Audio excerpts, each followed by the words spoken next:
Hello mga kaibigan, magandang umaga sa ating lahat. Happy morning everyone. Ito na naman ang yung life coach at kanegosyo partner, Ate JB. Talagang morning pa talaga. Actually, madilim pa sa labas kaibigan, no? So, for today's video kaibigan, pag-usapan po natin yung mga bagay na ginagawa natin na siyang nagpapalugi ng ating negosyo. Especially itong ating sari-sari store business. May mga bagay po tayong ginagawa kaibigan na sometimes, no, minsan, hindi na talaga natin alam na ito pala yung dahilan na unti-unting nalulugi ang ating negosyo. Baka ma-shock na lang tayo, no? At the end of the day, malugi tayo at talagang magsara yung negosyong ating pinaghirapan. Huwag naman sana. First and foremost, kaibigan, ha, bago ang lahat pala, kung hindi ka pa nakasubscribe kay Ate GB, sana naman mag-subscribe ka na kay Ate GB and then pakihit na rin notification bell para mapanood mo rin yung other videos ko na tiyak makakatulong sa ating pag-asenso. And sana kaibigan, pakishare na rin, no, para mas marami pating matulungan. And please, don't skip the ads po. Malaking tulong po ito sa amin ng aking family.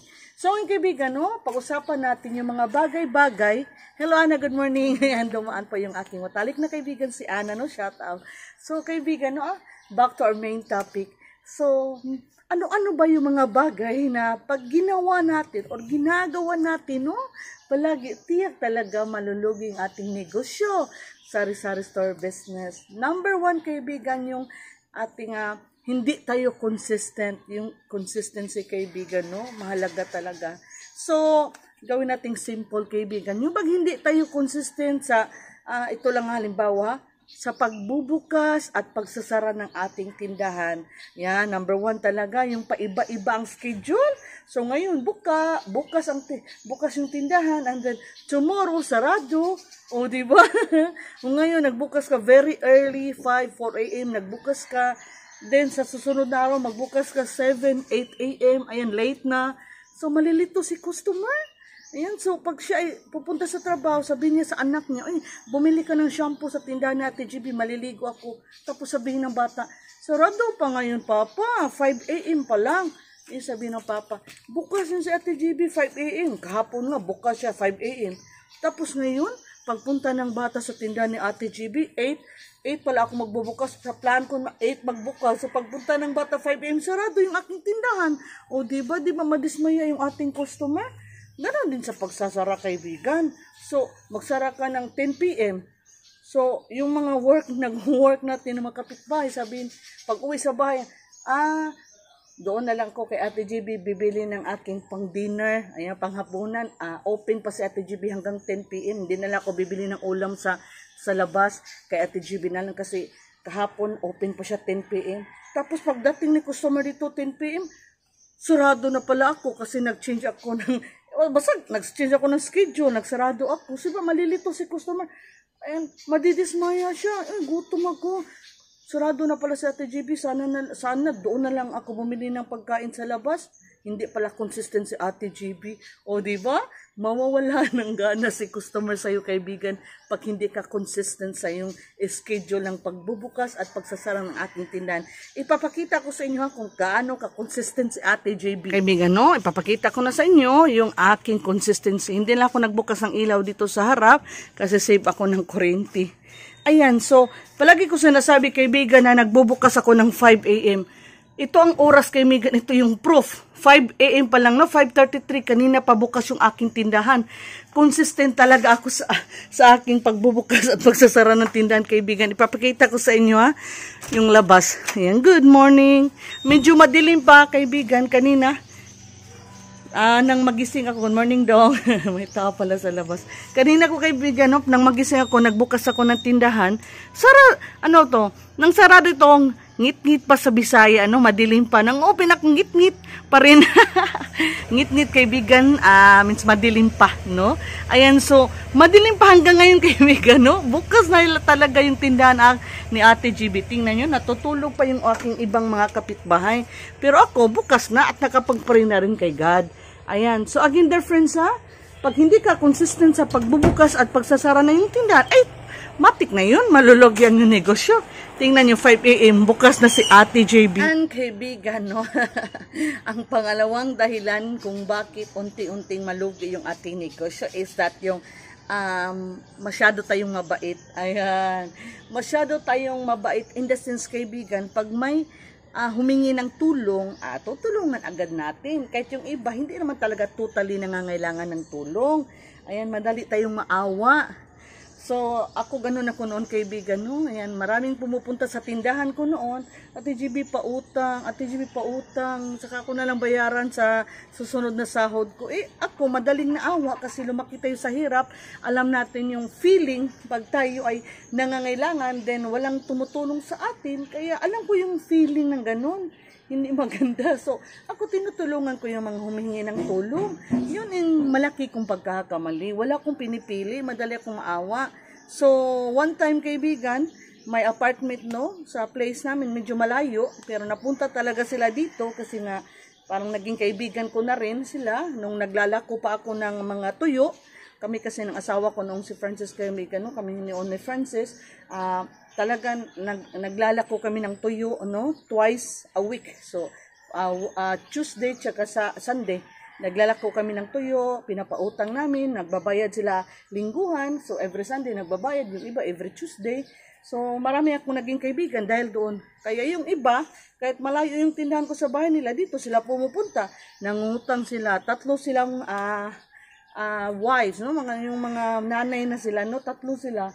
So, sabi, yung ATM, bigay nila sa akin ATM ng kanilang asawa para ako nang kukuha ng ang sahod. Sabi ko, ayaw ko noon. Kasi dati, hindi rin ako marunong gumamit ng ATM. So, pinautang ko sila, each one of them, kung hindi ako nagkakamali, mga 10 kilograms of rice kada isa. Meron pa mga dilata, mga noodles. And then, biglang nawala sila. So, nagpunta kami doon sa apartment. Ayan, so, lumipat na pala yung 3 kasi nga, yung may-ari, hindi na niya pinaparent yung kaniyang maliit na apartment lang naman, no? Lumipat sila ng ibang bahay, place, hindi ko naman alam kung saan. Malaking pagkakamali ko, no? Malaking pagkakamali. Kaya nga ngayon, kaibigan, pag may umuutang sa akin, I always say to it, na kilala ko talaga, andito lang sa amin malapit. At hindi ako nagpapautang ng napakalaki, no? Napakalaking amount. So, may limitation ang utang dito. Number 1 pa, kaibigan, ito, malulugi talaga yung negosyo mo. Yung mga bisyo, pag pinautang mo, alak, sigarilyo, wag kang magpautang ng mga ganong produkto. Ako nagpapautang ko dito, bigas. Number 1 talaga, bigas, gamot, sometimes mga ulam. Pero alak at sigarilyo, wag talaga ipautang, dear friends. Number 1, ang mahal, ang laki ng puhunan. At hindi naman sila mapapano kung hindi mo sila mapautangin ng sigarilyo at alak, hindi naman sila magugutom. Kaya pag bisyo, huwag mo talagang ipautang. Pag ipautang mo yan, ay sure talaga malaki ang chance na malulugi ang yung negosyo, kaibigan. And speaking about utang, ayan, so another utang pa rin naman, no? Utang. Pag ikaw rin ay papasok sa utang, ay malaki ang chance na malulugi rin ang yung negosyo. Lalo pa yung utang na pinasukan mo, napakalaki ng tubo. May nagpapautang ng arawan, lingguhan, buwanan. So huwag ganun, kaibigan. As much as possible, no? Iwasan mong mangutang para pandagdag puhunan sa iyong tindahan. Hindi ko naman sinasabi, kaibigan, na masama talaga yung umutang. Ako nga, noon umutang ako kasi nagsimula ako ng aking tindahan 23 years back. Tama po ang narinig nyo. 23 years na yung aking tindahan. Thank you so much, God. Umutang rin po ako kasi nga 1,000 lang ang puhunan ko noon. 23 years ago. So yung 23 years ago, 1,000 medyo okay na yun. Kasi nga, mura pa ang presyo ng mga bilihin noon. But then, hindi kumpleto yung aking tindahan. Kasi nga, 1,000 ang puhunan ko. Ang ginawa ko, umutang ako sa Mumbai, sa Turco, di ba? Sa mga Indian nationals. Umutang ako sa Filipino Lending Company. Yung nagpapautang dito na, yung lingguhan yung bayad, na umutang ako, pero maliit lang po na halaga para mabayaran ko. And then, nang ma-roll ko na yung pera, teka lang nga, may dadaan lang no na motorcycle. Pa-intermission number tayo, ayan. Second lang po, ayan. No, pasensya na po, may tumaan lang po. So, kaibigan, ma-roll ko na yung pirang pinautang ko, hindi na ako nag-renew. Bakit pa ako mag-renew, di ba? Kumita na ako sa pira na inutang ko. Maliit na kita ko, na profit ko, iyon na rin yung binili ko. Kasi tayo, kaibigan, malaking pagkakamali, nangutang tayo. And then, pag mabayaran na natin, uutang tayo ulit. Bakit pa? Iwasan mo na mangutang ulit, kaibigan. Dito pa, mangutang tayo, yung iba, hindi natin ginagamit, hindi natin ginamit sa tindahan talaga natin. Umutang tayo ng pera. For example, umutang ka ng 5,000, 4,000 or 3,000, pinamili mo ng mga produkto para sa tindahan. Yung 2,000 or 1,000, binili mo ng panluho mo. Uy, bumili ka ng magandang damit, ayan, bumili ka ng sapatos. Alalahanin mo, yung perang inutang mo para sa tindahan mo. Pag binili mo ng mga bagay-bagay na hindi makakabigay sa'yo ng pera in return, talagang hindi mo ito mababayaran, di ba? Yan, pag umutang ka, talaga, gamitin mo lahat para sa negosyo mo. Huwag kang umutang dahil birthday ng anak mo. Huwag kang umutang kasi nga bibili ka ng bagong cellphone. Huwag ganun. Pag maghanda ka, may birthday sa pamilya mo, ay yung perang pinaghirapan mo, yung perang inutang mo. Bibili ka ng bagong phone, ay pag-ipunan mo yun. Huwag kang umutang ng pera para bumili ng bagong phone. Mahirap naman yun, talagang malulugi ang negosyo mo. Yung lahat ng benta mo, mapupunta lang pambayad sa utang mo. Kaya as much as possible, iwasan mo po ang mangutang. Okay? Para hindi ka malugi at hindi magsara ang negosyong iyong pinaghirapan. So kaibigan na napaka-importante. Siguro pang last na muna ito, dear friends, kasi magsidatingan na yung ating customer mamaya. Ito, dear friends, mahalaga talaga ito. Yung iba, hindi nila ito naisip, no? Yung pag-engage natin sa price war. Ayan. For example, yung sabon ko, ito, 22 pesos yung Bioderm ko. Okay, 22 pesos po. Tapos malaman ko sa aking kapitbahay na 20 lang pala ang kanyang sabon. So ako, gawin kong 19, gawin kong 18. Instead, 20 pesos yung binta ko kasi si kakompetensya ko, 20 lang. Ngayon, mas babaan ko yung presyo niya. Gawin kong 18 at 19. So, hindi yun maganda, kaibigan. Maliban na lang kung meron talaga tayong direct supplier, direct wholesaler na nagde-deliver sa tindahan natin na napakamurang halaga. Marami na ako nakikita, kaibigan. Hindi na ako lalayo. Dito lang sa place namin, may mga kakompetensya po ako, no, dito na masyadong napakamura ng kanilang paninda. Of course, pag mura yung mga paninda mo, dudumugin ka talaga ng customer. Pupuntahan ka ng mga customers kasi nga, mura yung paninda mo. But in the long run, hindi mo lang namamalayan, unting-unting malulugay yung negosyo. Bakit? Kasi pag napakamura ng presyo na yung paninda, halos wala ka ng tubo, paano na yung mga expenses mo?